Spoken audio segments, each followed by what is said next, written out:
Ma communication, intervention est intitulée Évaluation de la dépression et de l'anxiété chez les diabétiques pendant le confinement dû au Covid-19.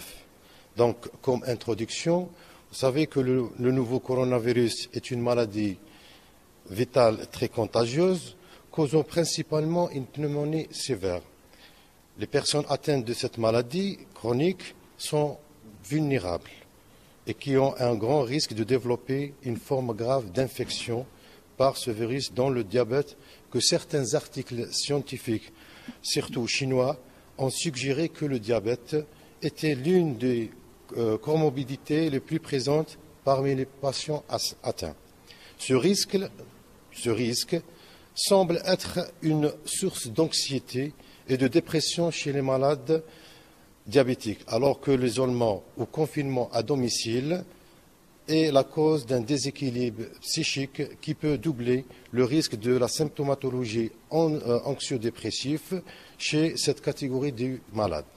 L'objectif de notre étude, c'est d'évaluer le niveau de dépression et de l'anxiété chez les patients diabétiques pendant le confinement dû à la pandémie Covid-19.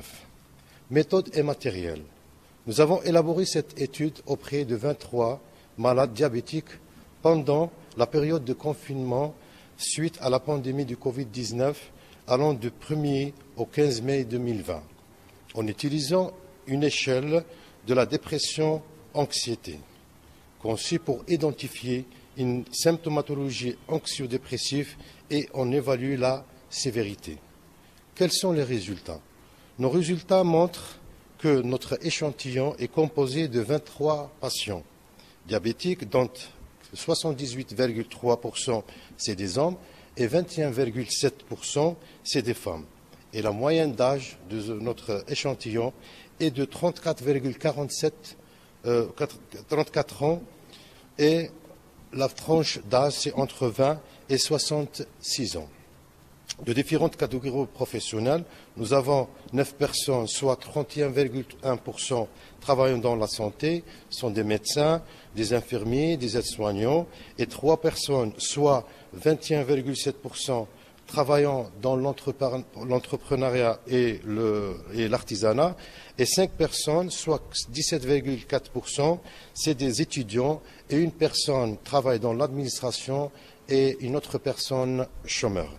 Donc, la moyenne arithmétique du niveau des symptômes anxio-dépressifs est égale à 2,9, ce qui explique qu'il y a une dépression moyenne.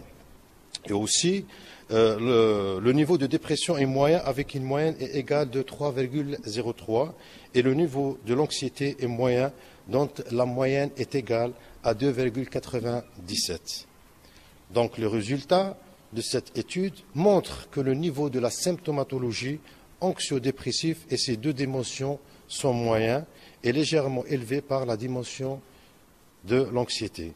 On peut expliquer aussi le résultat par les caractéristiques sociodémographiques de l'échantillon dont la moyenne âge est de 34 ans. Cependant, on sait que le taux de mortalité est plus élevé pour les personnes de plus de 60 ans. Et la période de l'isolement à domicile peut constituer pour cette population un facteur de protection contre le coronavirus, sauf pour les personnes travaillant dans la santé qui sont dans un risque doublé, d'où le niveau d'anxiété est plus élevé, alors que la plupart de l'échantillon s'inquiètent pour leurs proches, surtout les parents dont attrapé le virus, sauf pour 3 personnes, soit 13,04, ont peur de mourir. En conclusion, la prise en charge psychologique des patients diabétiques est primordiale, puisque cette population représente une catégorie de vulnérabilité au coronavirus.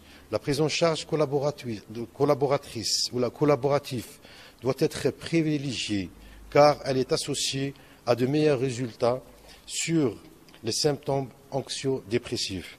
Les diabétiques devraient ainsi recevoir une prise en charge adéquate, composée et médicale, multidisciplinaire, composée des médecins, des infirmiers, des diététiciens, des pharmaciens, des psychologues ainsi que des psychiatres et je vous remercie.